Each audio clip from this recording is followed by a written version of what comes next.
How's it going, everybody? So, bit of an update here on the arcade project to restore the monitor in my Sonic Championship or Sonic the Fighters arcade. A little brief history on what's happened with this thing. Um, about 4 years ago, I noticed that the picture was starting to fade from the CRT, which is usually an indication that the chassis just needed new caps on it, or recapping the chassis, as they say. So Greg and Mike from Arcade Impossible were cool enough to come over and help out with that. We put all new caps on the chassis, tried to reflow it, but unfortunately we couldn't get the picture back. No matter what we did, the picture would not come up. It came up with like a double image that wouldn't align correctly, or we'd have a horizontal collapse, sometimes even a vertical collapse. So we, for the longest time, couldn't figure out what it was. I had several people come to take a look at it. They couldn't figure out what was wrong with the chassis either. Um, and it could have been just the entire monitor itself. The tube itself was great. There was very little, if any, burn-in into the tube itself, and there was nothing wrong with the flyback, which are key components in these old CRTs. The system itself is a medium resolution, and those are fairly difficult to come by and expensive. And I don't have a very good source that would be willing to give me a deal on those, so I have to start looking at alternatives. Greg did everything he could for the last 4 years to get this back up and running for me, and I thank him deeply for that. I told him he can keep the tube if he ever needed it for another project. So, of course, without that CRT, it also drops about 60 pounds off of this cabinet, making it very easy to move. So him and Matt came by earlier in February to drop this off and sat it back in its place where it originally was nearly 4 or 5 years ago. So it's been a long time. I am happy to have it back, as it is a holy grail to my collection and the first arcade I ever owned. So it has a special meaning to me. And probably what I'm going to say next is going to piss off a lot of arcade enthusiasts, but looking at the different options, I basically had three that I came down to. The first, being the cheapest, was to convert this from a standard resolution to a VGA output and simply drop in a computer monitor and have it up and running for just about under $200 is what I had it priced at. But along with that, there's a caveat, because there's always some pros and cons to every option. If I dropped in a computer monitor, I would have to make a mount with VESA holes and everything to mount the monitor to, and that meant actually putting more nails and everything in the cabinet, and I didn't really want to do that, and I felt it was a little more work with getting that converter and everything up and running, plus having some extra wiring and stuff I would have to do. So the next was to actually look at a flat screen CRT, which they still make, but that was a bit out of my price range. Those run you anywhere between $600 and $700, and then I'm adding the 50 pounds back into the cabinet. Now, granted, I could easily hook it in, it would accept the standard resolution, and I would get the more authentic picture, just like I had with the original 29-inch CRT in this. And everything would be good and happy, and a lot of people would accept that. But again, because that price was more than I was willing to jump for, the next step was to go somewhere in the middle. And what I found for that was Hap provides what they call a drop-in replacement. It is a 25.5-inch LCD screen, which means I'd be losing the scan lines, but I would have a picture. And that is a simple input with the standard resolutions it would accept. And they provide brackets for it and everything that would use the original. You can see the bolts here where the CRT was mounted to. They use those. There's just a bracket that would line here and here, and then the CRT would kind of sit in the middle here. I would have a little more space down here. They do have a bezel that I can trim down that would fit that LCD, which would work very well with that. Speaking of the bezel, I still have the original one down here, and I want to preserve these instruction cards for sure. And I tried to take a knife and started to slide it underneath the card, and unfortunately it started to chip off. You can kind of see in the corner here where that started to happen, where that corner kind of cracked off. And some of it started to crack along lines, and I don't know if it's that because of the adhesive that was maybe on these cards or what, but that kind of stopped me from doing that. So if I get the new bezel and I go with the LCD, I may end up having to sacrifice this guy and just cutting those out, and then either Velcroing them to the new bezel and seeing how that works, which would be kind of unfortunate, but this won't fit a LCD very easily. Even if I went with the flat screen CRT, I would still have to get a new bezel to begin with, as this was not designed for that, and it wouldn't fit properly. So, other minor things, everything else is still original parts on it, and they work still. And as it is, even to kind of, I like that old look of it being used in a sense. So no reproduction. These are all original decals and everything. You can see it's kind of torn up here in the corner. The cabinet itself is still in fairly good condition, though. You can see some paint chipping here and there, but hey, I kind of like that. And being that this is my holy grail and the first arcade I ever owned, I'd just like to have it up and running. So just getting that drop-in replacement, getting a picture on it. It's not like I'm going to have this out in public or anything. This is primarily going to stay as a home arcade. The other thing I want to eventually do, and this is just down the line for whatever, it's not really that important, but I'd like to replace these sticks. They're kind of worn out, and I need some new black dust washers to go over here. And these buttons can use some new cherry switches. So that'll be way down the line, and those parts are cheap. I mean, a button itself is maybe $2. These sticks are maybe about $15. So that's not a huge deal. And I can get that anytime, and I get, one stick at a time or whatever. And I don't know if I pointed this out, but when I got this arcade nearly 6 years ago, if you actually go back, it's like one of my second video I ever put out on YouTube. But I ended up replacing this coin box. This was all kicked in, and it was missing the bezels around the coins and the coin returns. So Hap was having a sale on these, and I managed to grab one, and I dropped it in and wired it up, and it works perfectly. The buttons light up and everything, and they're functional, and I'm really happy about that. So I have the option if, I want to charge people, which I probably never would if they ever came over to play this, or hung out or whatever, but hey, I have that option of turning those coins back on and being usable. So, but yeah, that's kind of where we sit. I'm about halfway there to saving up for that LCD. So I'm thinking probably by the end of March I'll have another update.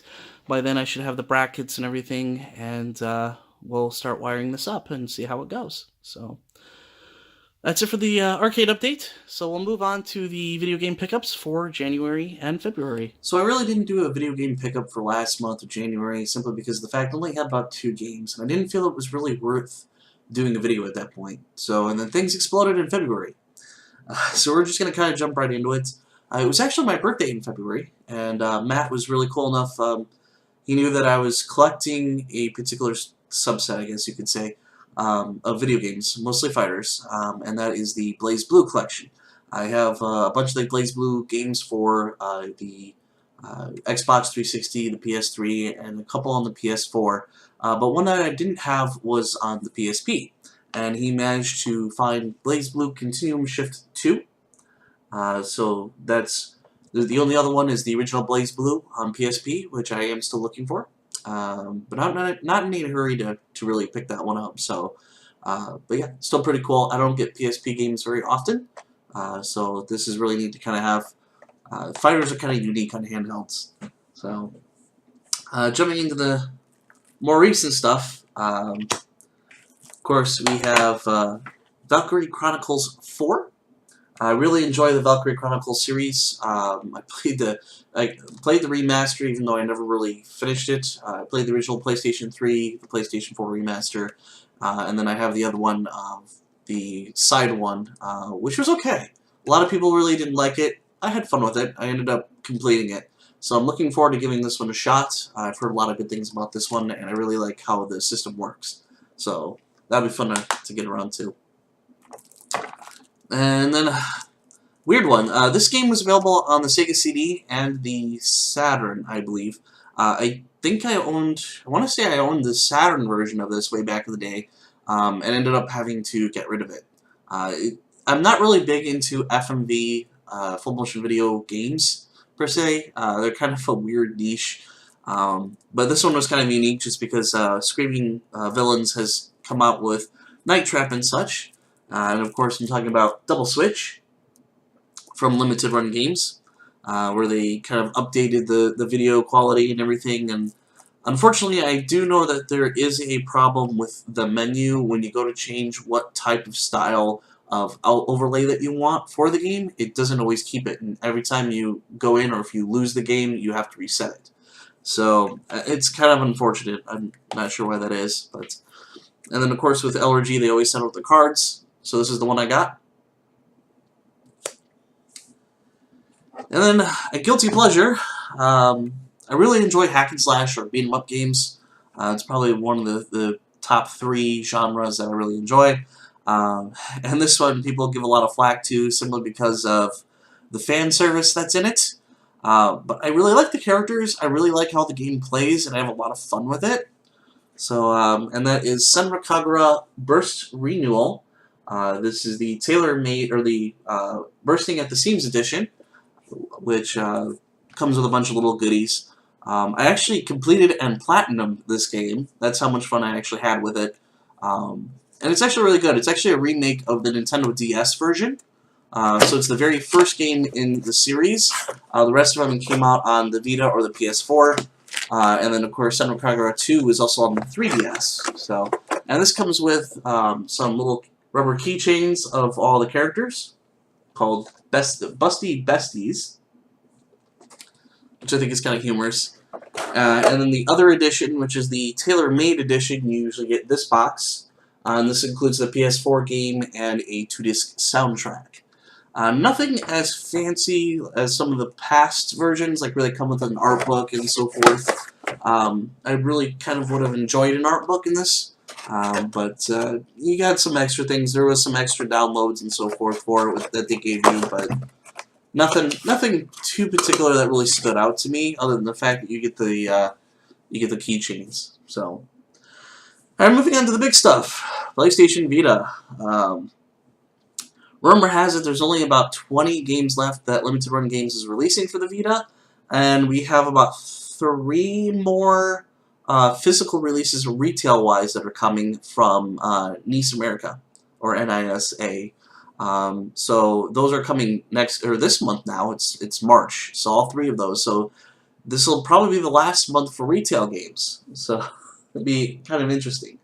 But I ended up coming in with Rabi-Ribi, which is a platform game with some light shooting mechanics, I guess.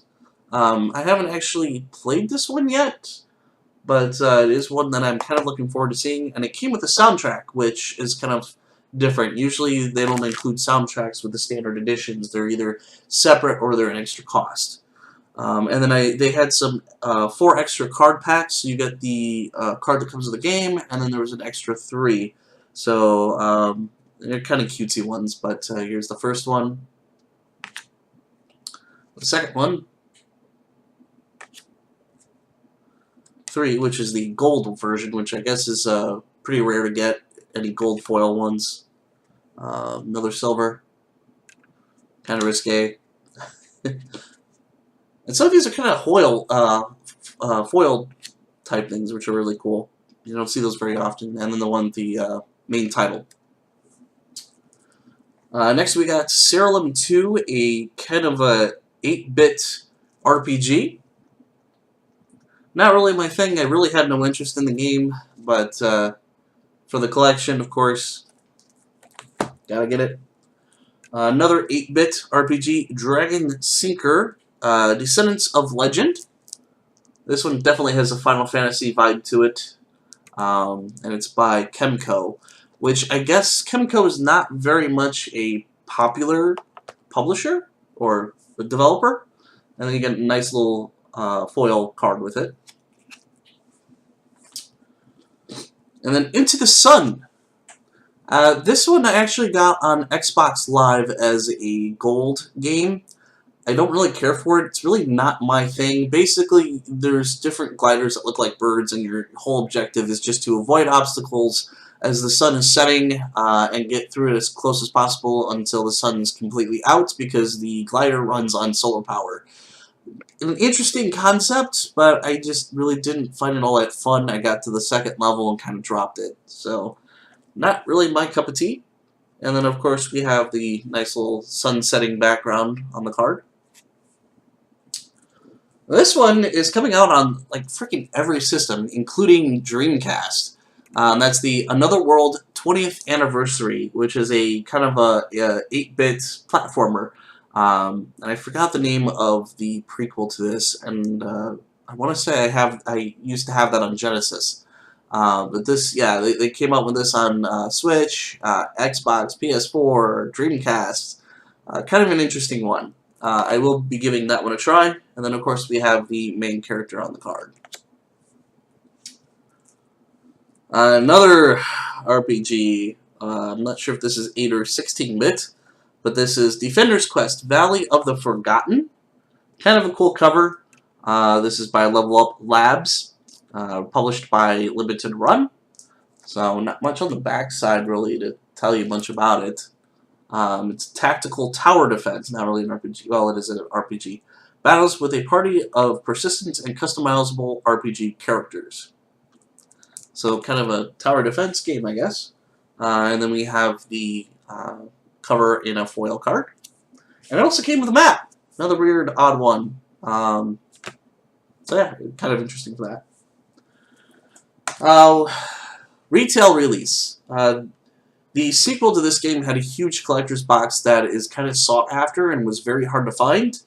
So I thought it was interesting. They're coming out with another physical edition, this time with a collector's edition as well that includes the game, 8 sets of oversized watertight character cards, and a set of 3-inch high acrylic characters. Nothing really too fancy, but that is Code Realize Wintertide.